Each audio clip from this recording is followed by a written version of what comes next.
You're listening to the Spark Radio Network, internet radio like you've never heard before. Innovation, creativity, and imagination are all said to begin with a spark.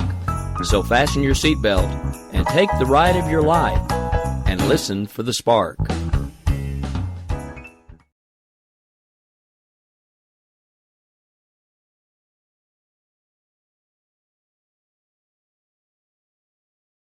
In these uncertain economic times, you've got to do whatever you can to save money. One of our biggest expenses can be our cars, especially when unexpected repair bills hit. Not anymore. If you own a vehicle with less than 130,000 miles, is less than 12 years old, has a warranty about to expire, or even no warranty at all, you could stop paying for car repairs. Roadside assistance, towing, and rental coverage are all included. Don't wait for the next repair. Make one free call right now to see if you qualify. If your vehicle is less than 12 years old, has less than 130,000 miles, even if it's out of warranty, paying for car repairs can become a thing of the past. Call us right now and get your car protected before your next repair bill hits. Get protection and no more repair bills. Call 800-696-1030. Again, 800-696-1030. That's 800-696-1030. 800-696-1030. Joe had huge problems with the IRS. I knew it was coming. I hadn't filed taxes since 1990. All the IRS letters coming in added up to a nightmare. It got up to like $68,000. My heart started beating fast. It's like, there's no way, man. I mean, I ain't going to be able to do this. Then they stopped his paycheck. So that's when I started making phone calls and found U.S. Tax Shield. U.S. Tax Shield went to work immediately. They just took the bull by the horns. What blew my mind is he called the IRS right then and there. So why is U.S. Tax Shield A+ rated with the Better Business Bureau? Joe knows. They saved me a ridiculous amount of money. If you owe more than $10,000 to the IRS or state, choose the company Joe chose, U.S. Tax Shield. It was the best decision I made. U.S. Tax Shield is the way to go. Life is good. Thank you, Lord. Call 800-471-3287. U.S. Tax Shield. Boo-rah. Yes. 800-471-3287. 800-471-3287. The internet will never be the same. You're listening to K98Talk.com. Whoa! Good God, y'all. What is it good for? Absolutely. Let's get started again. They say we offer simple answers to complex problems. But perhaps there is a simple answer. Not an easy answer, but simple. It's common ground. It's common ground. It's common ground. It's common ground. We have serious problems to solve, and we need serious people to solve them. Republicans and Democrats. All right, folks. Well, it's Saturday morning, and you know what that means. That means it's time for Finding Common Ground. I'm one half of the crew, Mr. Rick Robinson, joined in studio today by my good friend, Mr. Bryce Robbins, who happens to be the left chair. So while we are actually friends, sometimes you can't tell. Usually we're trying to kill each other on air. Now, next week will be a little bit different. I do believe we are going to have Mr. Dave Brown back with us, as well as Mr. Bryce Robbins. And I actually am going to try to see if I can get one more person of the conservative persuasion to round out the panel. That way I'm not outnumbered, although I'm not scared of those two, so I guess it really doesn't matter one way or the other. Good morning, Mr. Bryce, sir. How are you? I am good, and since a bird landed on Bernie Sanders' podium or lectern, I'm doing even better. Did you see that by any chance? So basically what you're saying is the bird of paradise really did almost fly up his nose. Or God sent a sign that Mother Nature endorses Bernie Sanders. First of all, if God sent a sign, he wouldn't have anything to do with Mother Nature since she doesn't technically exist. I don't get it. Just God sent a sign being all like, yo, I endorse Bernie. So basically what you're saying is God talks like Rocky Balboa. Yes, exactly. My point proven. Just because you're from Jersey doesn't mean everybody talks like Rocky. My point proven. Next topic. Just because you're from Jersey does not mean that God's in heaven going, yo, Adrian! No, that's not how that works, man. Bird, land on podium. Bird, sit with Bernie. Mother Nature, like Bernie. They make perfect sense. If you're a hippie, are you gonna like suddenly turn off your microphone and go chain yourself to a tree? Is that what you're telling me? It is 10:05, and I do have that tree rally at 10:30, so we're cutting it close. No, I'm just messing. I just thought that was pretty cool. Of all the candidates, there's all these jokes online now saying bird lands on Bernie Sanders' podium, and then there's a caged picture of a bird with Hillary, and she's like, "Look, I have a bird now too." And then Donald Trump's giving the middle finger, saying "F the bird." Wow. No, I hadn't really seen any of that. I've been too busy watching the rest of Twitter implode over this stupid sex scandal thing. Okay, so I just have to say, from a Christian perspective, one of the most annoying things for me yesterday of all days was to continue to open up Twitter and see a trending hashtag Trump loves Pecker. As much as it was hilarious, could we have done that on any other day besides Good Friday, please? Wait, Trump's love Pecker? Trump loves Pecker. What does that mean? So the dude that owns the National Enquirer, his name is David Pecker, happens to be a friend of Donald Trump's. He actually started tweeting out back in June or July how much he actually liked the guy and how, as far as he's concerned, he should be running something like Time Magazine because it would win lots of awards. So when it came out that the magazine not only endorsed Trump, but they were the ones that first broke this story, it's kind of an interesting little connection. So everybody started making fun of Trump because he has a friend with the last name Pecker. Look, all I'm saying about this... Oops, sorry. All I'm saying for this is that, apparently, this is according to the Washington Times, I think Drew Johnson was the writer, can confirm that 2 of the allegations were true. And if we were to spin this, and it were to be, back when Bill Clinton said, "I did not have sexual relations with that woman," we would just say he's a liar. And not enough people did. So here I'm saying Ted Cruz is a liar. At least 2 of them came forward. And I don't believe that of all the women, they're all liars. I don't know about that. That seems a little ridiculous. Okay, so go ahead. And then I have something I want everybody to listen to. So my point here is if we look at Ted Cruz's history in the Senate, he's very anti-gay, right? He has shot down, like in North Carolina, what's happening right now. He proposed and has, defended bills that would prohibit, equal protection at work, which I really don't understand. Those just anti-discrimination laws seem that they should be necessary. Let's see. He's fought hard against abortion rights to make getting an abortion harder. He's done things to defend Christian values that he always says, my Christian values would guide my presidency. He said that in one of the debates. So if this is how far his Christian values go at the core of his family unit, then that says a lot. Because the person you're supposed to be most trustworthy to is that person, your wife. And if she can't trust you, how should the people be able to trust you? That's my feelings on this. Okay, so here's my take on it, and actually I'm going to let somebody else give you their take on it first, because this happens to be a rather avid Trump supporter, and the thing that I don't think anybody's really taking into account is this Washington's, what did you say, it was Washington Times or Washington Post? Washington Times. Is actually just a spinoff of the same crap that's been coming on the Enquirer, and I don't think anybody has any proof of any of it, and this is why. Ever starts playing. But I don't want to focus on him right now. I want to focus on a story that's circulating in the media, and that's about Ted Cruz having had 5 extramarital affairs, which Cruz calls garbage. I find this to be disgusting, by the way, because I have been a victim of assassination by innuendo for my entire career, both from those who pose as constitutional conservatives who smeared me day and night, and others in the media. They've assassinated me by innuendo, and thus far I've survived it. It's not pretty to live through this garbage, but when it comes from conservatives, it's even more irking, because I thought conservatives were better than liberals. But no, they're really not better than liberals. It's just another business for most people. Now, I go where the truth is. So let me start with my opinion.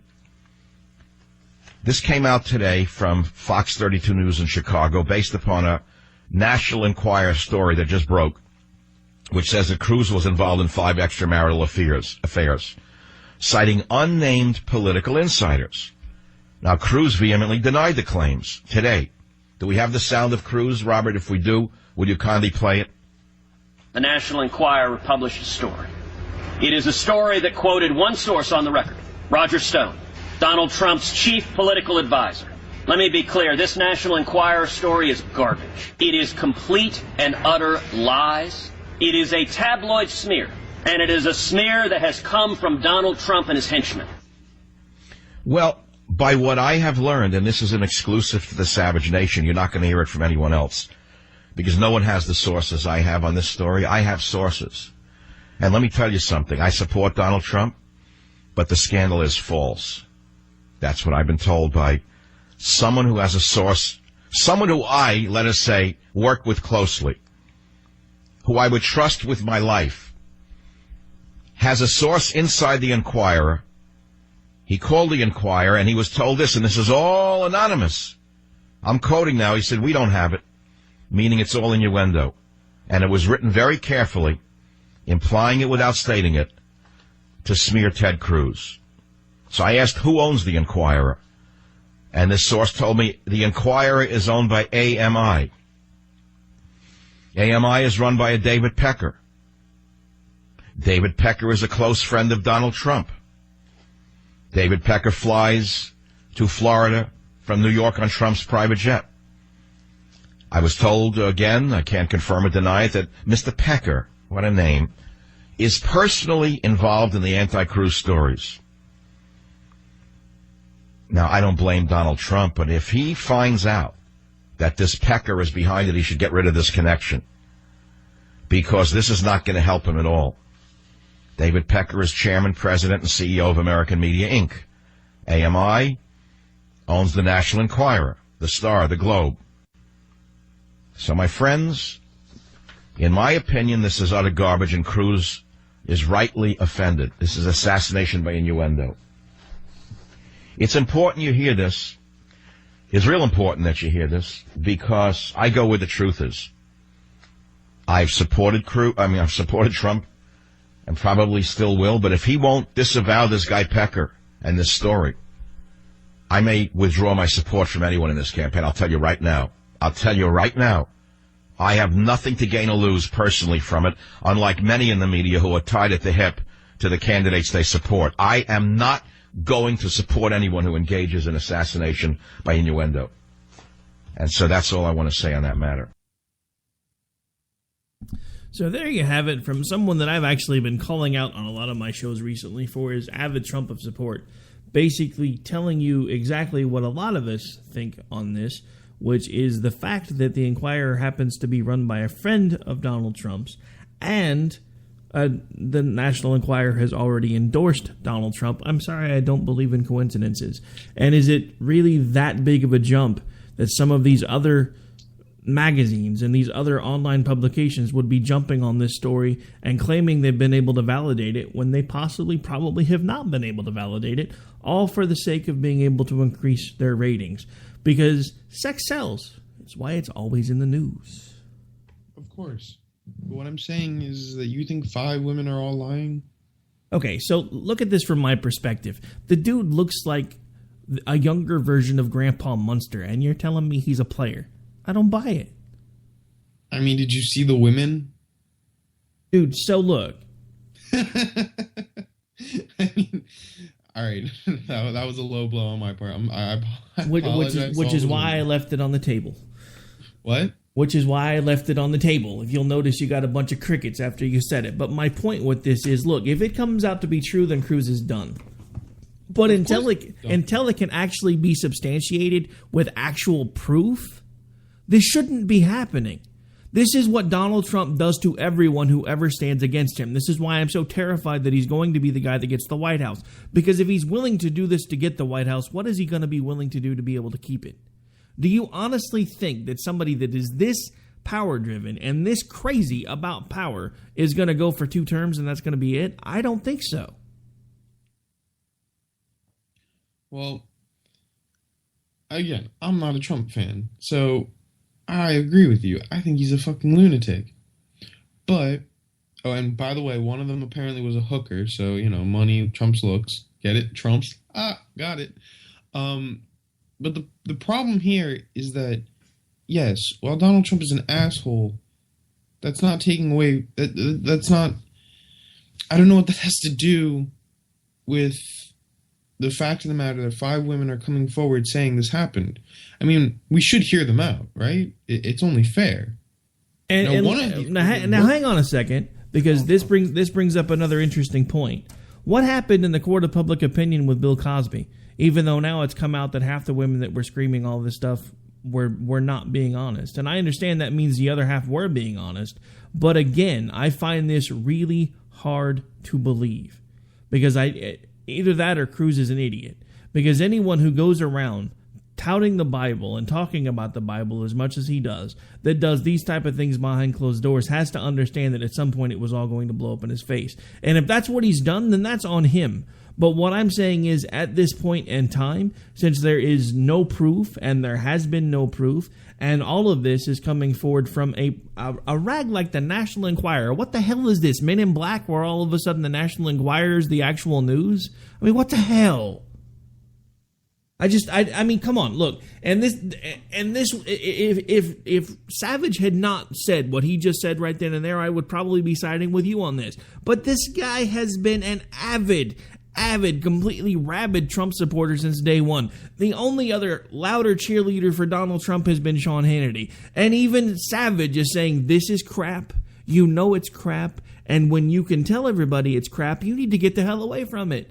So if somebody like Savage, who has basically been drooling over Trump's shoes, is telling him he needs to distance himself from this because everybody knows it's crap, now all of a sudden, because another publication is running with it, all of a sudden it's got to be true. Do you realize how many publications run stories now in the hopes that they're true and then print a retraction 45 days later on page 18 when they figure out they're wrong? Because all they give a damn about is their ratings. I'm tired of ratings chasers ruining people's lives. And if this is true, then Cruz deserves whatever happens further down the road. But if this is not true, then it is time that we do something to start holding journalists accountable for the things that they're saying. No, of course. I agree with your statement wholeheartedly. My problem is the likelihood of all of them being false is rather odd, and apparently 2 of them are being confirmed right now. So confirmed by whom? Is that if confirmed by whom? And show me the proof. Don't just give me a damn name of a newspaper. I want proof. I want statements. I want pictures. I saw Drew Johnson from the Washington Post, from the Washington Times, who said that he could confirm at least 2 of them. So he said it. So that automatically makes it true. Because, just like Abraham Lincoln said, if it's on the internet, it must be true. Okay, if a journalist is coming forward saying that he can confirm that at least 2 of them are accurate, then show me the proof. Okay. I will send you. No, I'm not talking about you showing me he says he can prove it. I want to see his proof. Because until he shows me proof, it didn't happen. That's how journalism used to work. That's how it should still work. It doesn't, because everybody's too busy chasing ratings. And I'm telling you right now, just because a journalist says, I can confirm 2 of those sources are true, that's BS.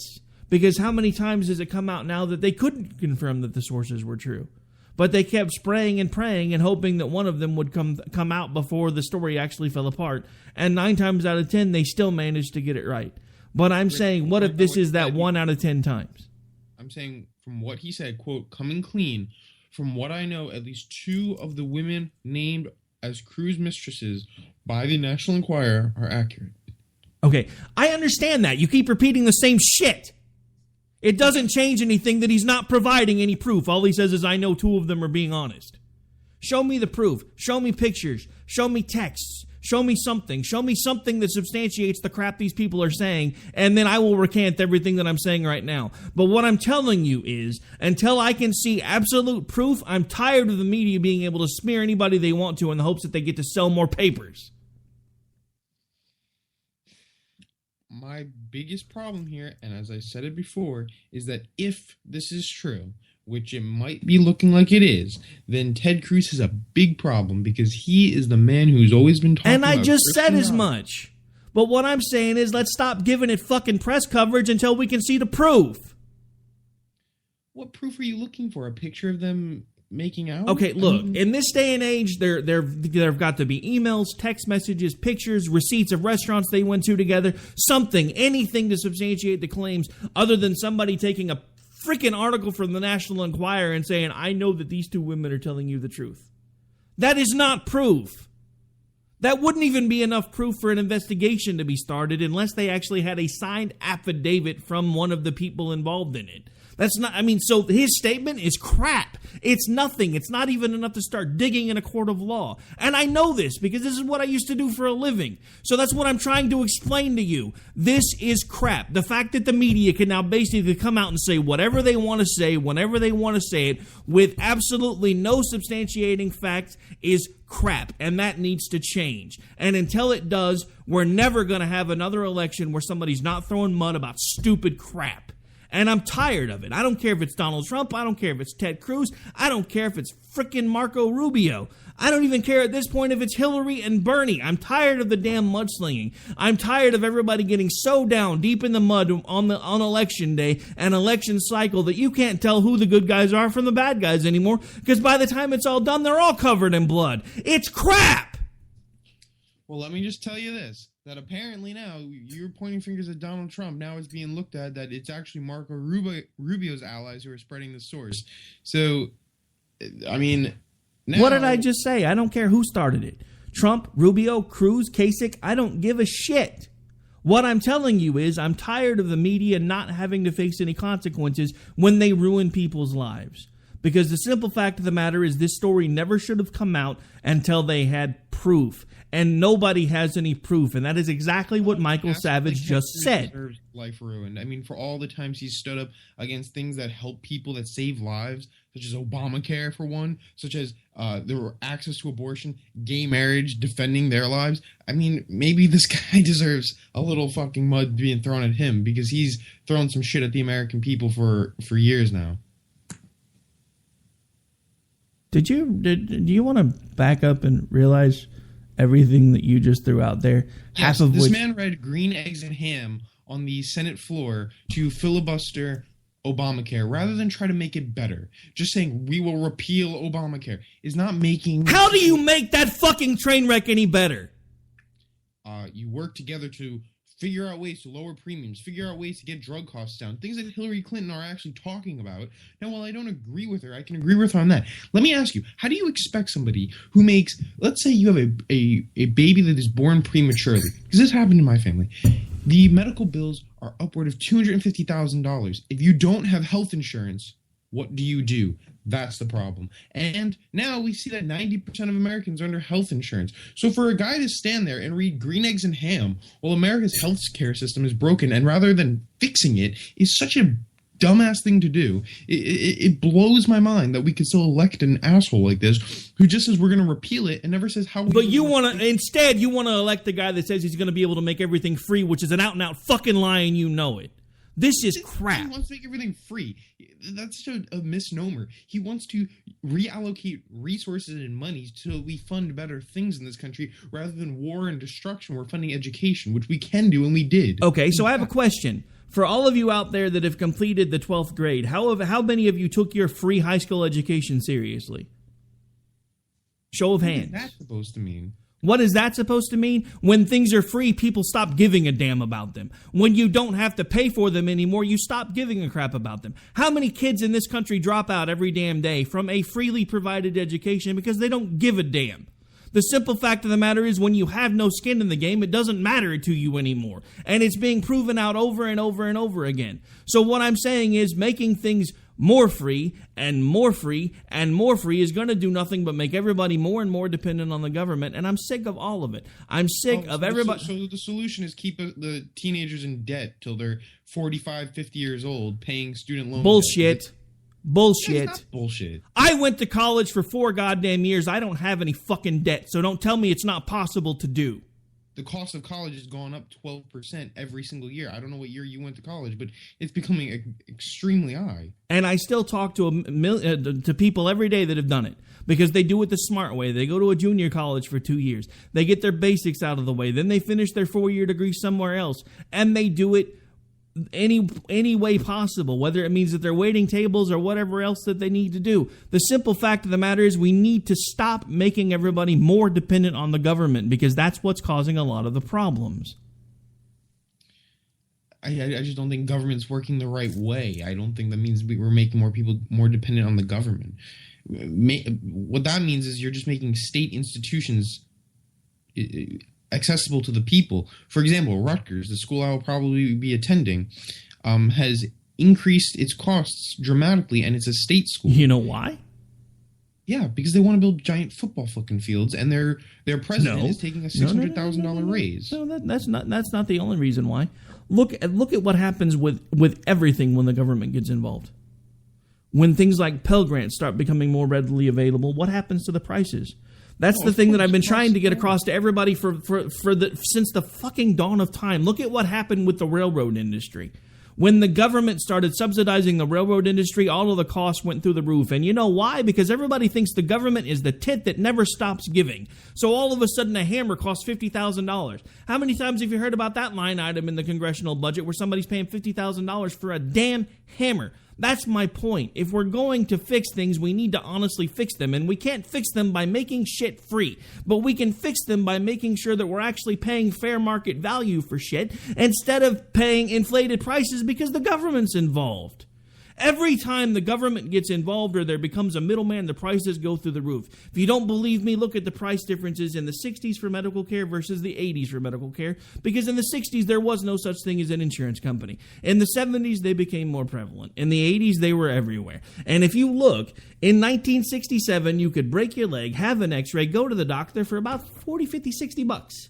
By the time the insurance companies came on the scene about 10 years later, the same procedures cost you $700 to $800. Now you're lucky if you can't get out the door for about $12,000 because nobody cares what it costs anymore because they're not paying it, because they pay a little bit of money and they walk out the door and that's the end of it. The middleman is the problem, and the government has become the middleman for education, for pretty much every freaking government program, and the only thing that anybody ever does as soon as the government says, hey, we're going to help you pay for this, is raise the price even more. Because why not? Because the government can print money whenever the hell they want, and nobody worries about the actual consequences and what we're looking at now, which is a debt that's so large we're never going to be able to get out from under it. But let's reallocate some money to give some more people some free college that they're going to waste anyway, because not everybody even freaking needs to go to college. If we're going to fix the education system, let's actually fix the education system.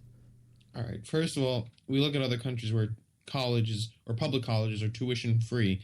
We're looking at much more productive countries, right? Like really? Germany, then why is Great Britain suddenly starting to charge for their colleges?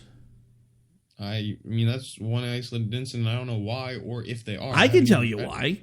I can tell you why, because I read the article. They started charging for the colleges because what they started doing is about the equivalent of 8th grade over there. You had to start taking tests to determine if you were going to go into some sort, what they called as a Schedule A or Schedule B schooling session, which is basically either college or a trade school. Once you were grafted into one, you couldn't get out of it. So if you were the one that went in, if you decided to go into college, you were stuck. You couldn't change and go back and get the other free stuff. So there are hundreds and thousands of people dropping out of college every day that the government's been paying for. And that's exactly what's going to start happening here. You don't see how that's a broken system? Oh, if you do well on this test, you go here. If you do bad on this test, you go here. And you don't think that they're going to start doing the same thing here? You're missing the point, Bryce. All of this has always been about control. Look at what happened with the social media programs. All the things that were supposed to be social safety nets have turned into social spider webs. Because now once you're in them, all they have to do is promise to keep giving you more free crap, and you'll vote for whoever promises to give you more free crap. If we give them control from K through college now of education, they're going to do the same thing. And it's never going to stop. Nobody's saying we want to make private colleges tuition free. But the fact of the matter is that most public institutions... No, I know that nobody's saying that. What I'm telling you is that's not what people are hearing. All they're hearing is Bernie Sanders saying he's going to make college free. Go ahead. Take a survey. Not anybody that you know. Next time you're walking down the street, Say, hey, do you know who Bernie Sanders is? What is one of the big things that he says he's going to do? I guarantee you none of them will say make public college free or low cost. They will say he's going to make college free. And you know why? Because that's what they're hearing. Do you know how many people that idiots. Then they're idiots. If that's the case. But that's the whole point. That's not my problem. I'm arguing. How is it not your problem? Because I am arguing for what Bernie is arguing for, not for what some dumbass thinks he's arguing for. But because he's not. Okay, look, you're missing the point. In the 1900s, when people went to college, went to high school, which was back then usually done by about 9th grade, they were learning things like Latin and calculus. Now we're lucky if people understand how to do 2 + 2 = fish. So this is my point. Our education system is broken from the bottom up. That's an oversimplification. It's garbage. Come on. That is not an oversimplification when you deal with it on a daily basis. The average reading level in my state for an adult is 4th grade. 4th grade. Well, the average. Well, that's a serious issue then. But I don't see what that is. That we're in a system right now where college isn't free. So maybe that would go up if education was more accessible to more people. It's. Don't you see the issue there? So you think that people that already can't read simple books like Green Eggs and Ham should go to college? Well, people who can read it apparently read it on the Senate floor to block Obamacare. So I don't know if we want them reading that book. But the problem is that if education... And you know why he tried to block Obamacare? Because it's broken. Yeah, he didn't try to make it better. That's what his job is. You can't fix it if it's that badly broken. It was flawed from the beginning. Nobody on that damn Senate floor even knows what's in the damn thing because it's over 2,000 pages long. There's no way to fix it. You scrap it and you start over.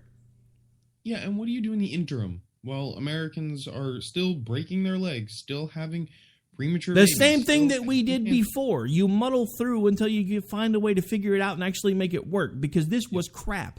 It was forced on the... Is not a sufficient answer when that's costing people hundreds of thousands of dollars just to get by. Or killing people, literally killing people. We heard that just a couple, maybe like a month ago. Some conservative guy came to an Obama rally, said, I never voted for you, President Obama, but I'm sorry that I didn't. Because it was just a couple months ago, I went to the doctor using my Obamacare because I never had health insurance, and it turned out I had cancer, and I would have died had I not used Obamacare. So, look, that's one incident, but there are more incidents of Obamacare actually, saving people's fucking lives, or keeping people from going into debt where they would have been in debt, or allowing people who couldn't get health insurance to get health insurance. Now, I'm not saying it's perfect. By no means is it. It's a broken, like you said, it's broken. But that doesn't mean you can't fix it rather than being an idiot and reading Green Eggs and Ham on the Senate floor. That's ridiculous. They should be debating how to fix it. They should be negotiating how to fix it. And if you can't find a way to fix it, then find a way to scrap it, fix it. I mean... What do you think he was trying to do? Read Dr. Seuss. You know why? When was he doing that? When the conservatives didn't have control. That's the problem. They couldn't get anything done. They still can't get anything done. So all he was trying to do was make people understand exactly how broken the damn system is. And nobody wants to talk about how broken it actually is. All we want to do is point out the handful of success stories. I talk to people every single day that are having unknown consequences because of Obamacare. I talk to people every single day that are having their lives put in danger because it's triggering things that nobody ever expected from people they never thought they were going to have to deal with. And I can't talk about that on the air because of the type of work that I do. But I can tell you it's bad because I talk to people every single day that are dealing with the unintended consequences of this monstrosity of a bill, and it's putting them and their children in danger because they're having to deal with people they never thought they were going to have to see again just to make the state happy because of a bad circumstance on a broken goddamn bill. So yes, the whole thing needs to be scrapped. Period. End of story, end of sentence, and we have to take a break. It's common ground. It's common ground. It's common ground. It's common ground. The internet will never be the same. You're listening to K98Talk.com. Good God, y'all. What is it good for? Absolutely. Let's get started again. When our water heater broke down last month, it was a nightmare. It took 5 hours for the plumber to show up, and he charged us a couple of $100 just to come out. And then it cost another $1,800 to put in the new water heater. By the time it was all said and done, I felt like I'd been taken. But what else could I do? The smartest thing you can do is get a home warranty from American Residential Warranty. Their home warranties pay to repair or replace all your major appliances when they break, and they will break, and at the worst possible time. Call American Residential Warranty right now for free information on home warranties starting at just pennies a day. Don't wait for your refrigerator to stop running or your ceiling fans to stop turning. Call American Residential Warranty right now. Ask how you can save up to 50% on washer and dryer coverage. Just call 1-800-513-6154. That's 1-800-513-6154. Again, 1-800-513-6154. Call now.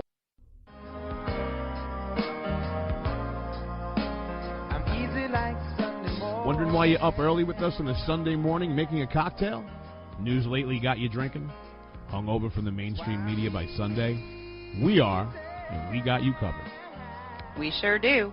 We got your hangover cure for those weekly news blues. So sit back, top off your mimosa, and add some Baileys to that coffee. Take a match to your copy of the New York Times. Light, funny, and oh yeah, news with booze. And a lot of laughter. Welcome to Bloody Marys and Broadsheets.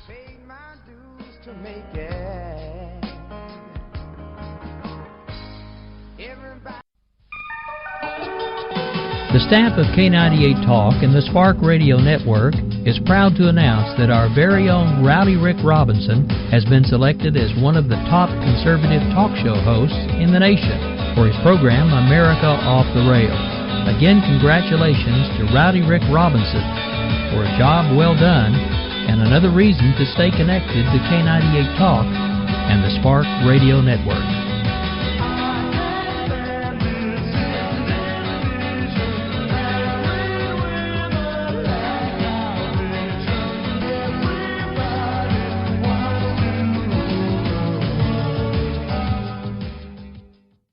Our military service members volunteer to protect us in the most dangerous places around the world. They step up. And when they are severely ill or injured, returning to their families is only the beginning of their long road home. Wounded Warrior Project provides these brave men and women whatever they need to continue their fight for independence at no cost for life.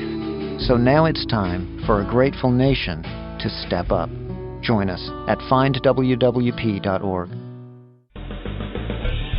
It's common ground. It's common ground. It's common ground. It's common ground. All right, folks, we are back. We are live. This is Finding Common Ground. I'm one half of the crew again, Mr. Rick Robinson, still joined in studio today by Mr. Bryce Robbins. I promise we didn't kill each other on the break. I know some of you were wondering, probably. Now, we did get a bit off topic, so I want to go back to what we were actually talking about at the beginning of the show for a second, because I do have one other clip that I would like to make sure that we get to today, because a lot of folks are playing just the juicy bits of it. I want to give you guys a chance to hear the whole thing. And this is actually... Go ahead, sorry.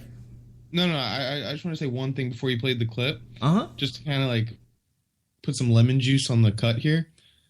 Isn't it kind of ironic that his slogan was trust Ted, past tense, kind of like how Ted Cruz's wife trusted him. Oh, nice. So we're back to this again, even though at this point you're basically taking the word of someone who sells clickbait articles to make a living. Just saying. Yeah. All right, so anyway, before the National Enquirer bit, this all happened. There was this big blow-up, I think it was Thursday, where a political action committee that was not in any way affiliated with Ted Cruz put out a racy picture of Donald Trump's wife. Why Donald Trump was surprised that they could find said picture was a bit beyond me. But anyway, so because, of course, Ted Cruz had to be involved in it, Donald Trump started making all this noise about how he knew things about Ted's wife that Ted probably didn't want anybody else to know. And then within a few days, the National Enquirer story breaks. So, I'll let you connect the dots there. But this was Ted Cruz's response to a back and forth that they had on Twitter. It's not easy to tick me off. I don't get angry often. But you mess with my wife, you mess with my kids, that'll do it every time. Donald, you're a sniveling coward, and leave Heidi the hell alone. So will you support him as the nominee? I'm going to beat him. for the nomination. He is not. I am answering the question. Donald Trump will not be the nominee. When he gets scared, he screams, he yells, often he curses, and he insults and attacks whoever is standing near him. And you're right, Donald does seem to have an issue with women. Donald doesn't like strong women. Strong women scare Donald. Now, Donald is scared a lot these days. Donald is scared to debate. He ran away from the last debate that was scheduled because he was scared of Megyn Kelly and because he was scared to defend his policies. Listen, Donald doesn't know much about foreign policy. The day before the Brussels terror attack, Donald called for America effectively withdrawing from NATO.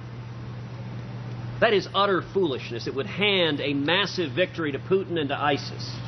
That weakness and unilateral surrender is indicative of someone that doesn't have a basic understanding of foreign policy. That's why Donald is afraid of debates. Because at debate, his lack of understanding of the basic knowledge necessary to keep this country safe, those become revealed at debates. When it comes to the economy, Donald has no idea how to bring jobs back to America. At debates, that becomes exposed. So he's scared of debates. He's scared of Megyn Kelly. But he's also scared of seeing Republicans uniting behind our campaign. You know, we just had an election a few days ago in Utah. We worked very, very hard. We were hoping to break 50%. If we broke 50%, we would get all of the delegates from Utah. Not only did we break 50%, we blew past that, got nearly 70%, 69% of the vote. Donald didn't like that, so you're right. He began lashing out at my wife, attacking Heidi directly. Let me be absolutely clear. Our spouses and our children are off bounds. It is not acceptable for a big, loud New York bully to attack my wife. It is not acceptable for him to make insults, to send nasty tweets late at night. And I don't know what he does late at night, but he tends to do these about 11:30 at night. I assume when his fear is at the highest point. But I also have to say, Heidi,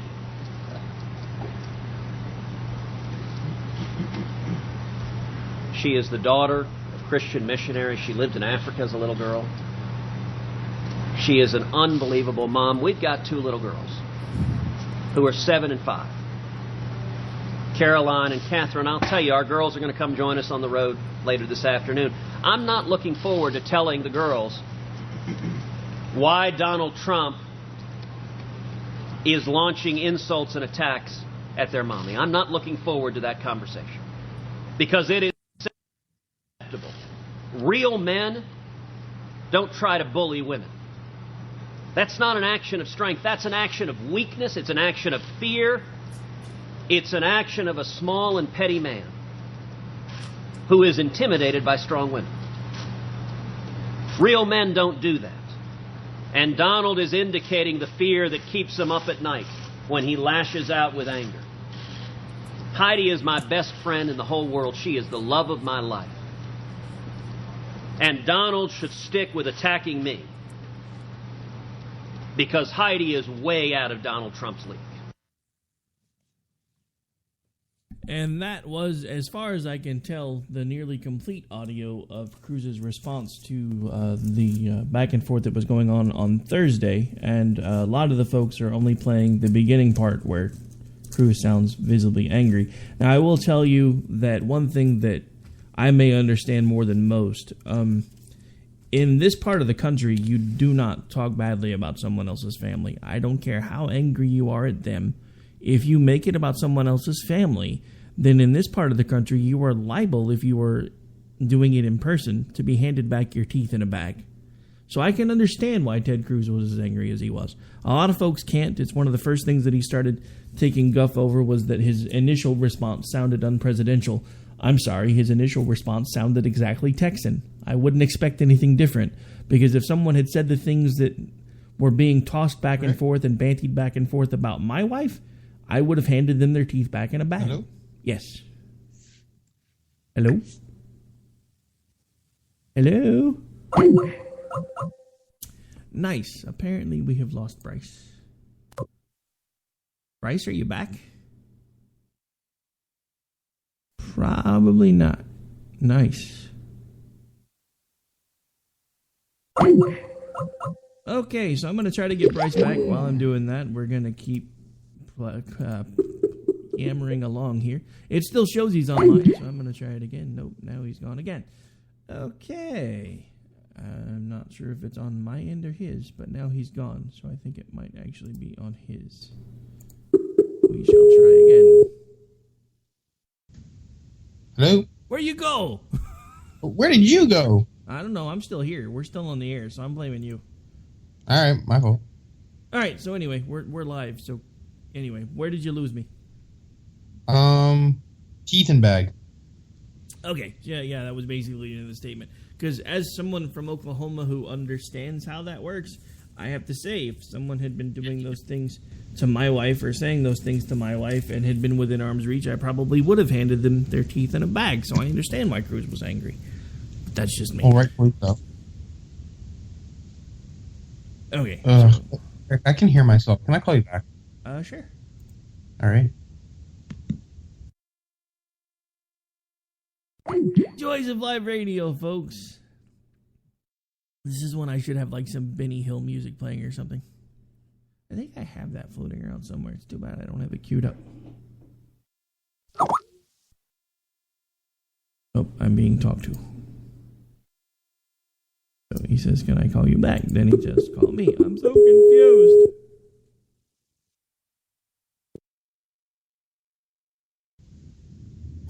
Stop confusing me. You said you were going to call me back. I'm so confused. Yeah, then it says I have no Skype credit, so I can't. All right, whatever. You know, I just want to play this damn clip. Okay, you know at the end when he says stole a line. Wait. I can hear myself and it's killing me. Okay, hang on. Okay, we're good. Rick, can you hear me? Just breathe, sir. It'll be all right. Show's almost over. Just breathe.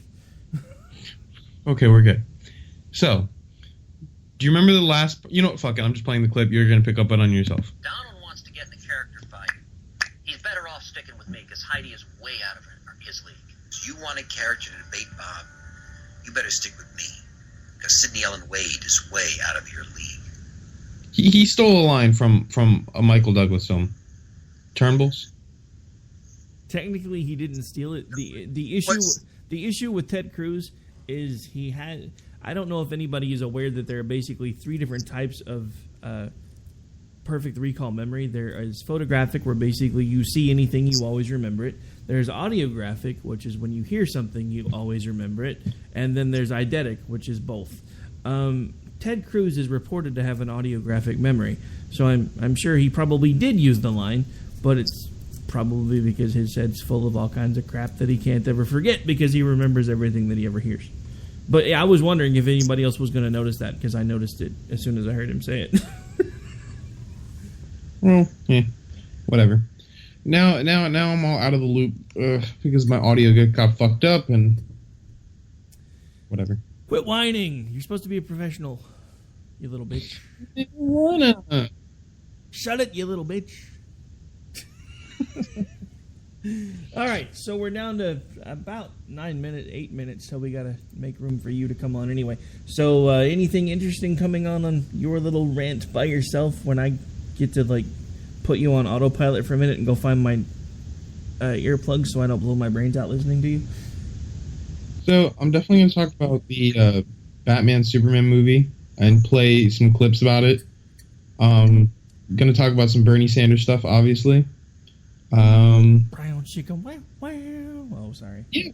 Well, there's nothing new. You know, the same old shit. So no guests or anything cool? Not that I had planned, no. Not this week. Slacker. Yeah. Slacker. Nah, it's alright. School's soon. Huh?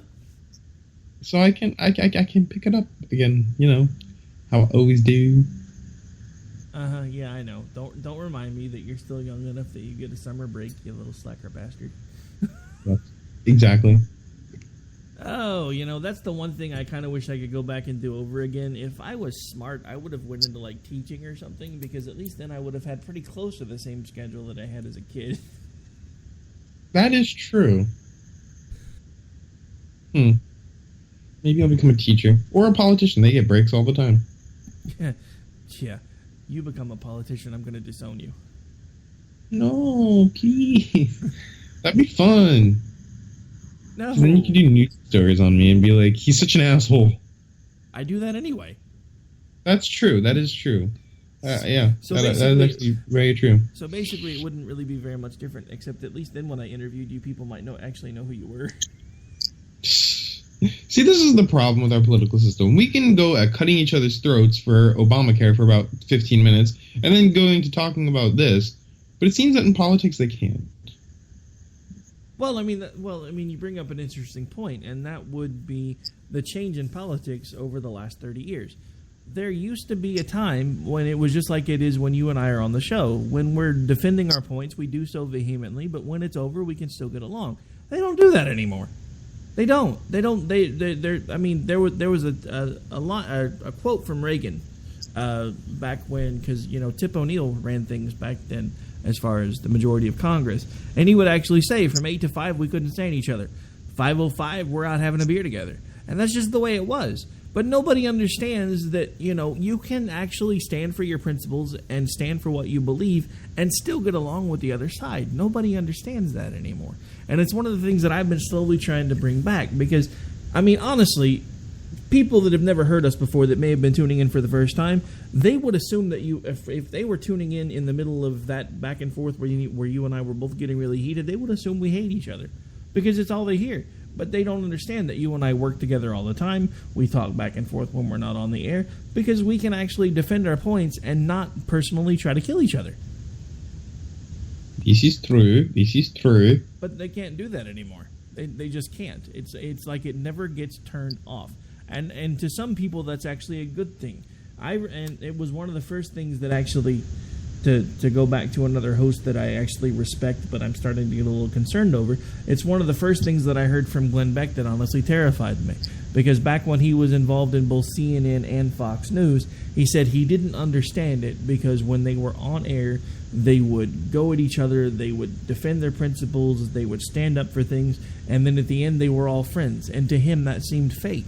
I'm like, that's not fake. That's just understanding that you can disagree and still get along. And that's something that we've completely lost in this country, is the ability to go tooth and nail to get our points across with each other, but then realize that at the end of the day, we're both still Americans, and just because we disagree doesn't mean one of us should be shot dead, or the other, for that matter. You're eating Green Eggs and Ham. You had to go there again, didn't you? I actually happen to like Green Eggs and Ham, sir. At least It's the book. okay. At least the book. I don't much care for Green Eggs and Ham themselves. But yeah, that was like one of my daughter's favorite books of all time. I still have a lot of it memorized. And she's an adult now. Just saying. Well, I think everybody should love Donald. We should love a Dr. Seuss. I almost called him Donald Seuss. Donald Duck. Closer to the truth. All right, so since we are having a little bit of technical issues, I think we're going to go ahead and knock this one off about a minute or so early, so I can try to get your connection worked out before you actually have to be the one talking by yourself, because right now I can barely hear you. So at this point, folks, we are going to call this one. We'll be back with you live again next Sunday. Now, again, next Sunday, Dave Brown should be joining us. I'll try to see if I can get a younger conservative to hang out with us as well.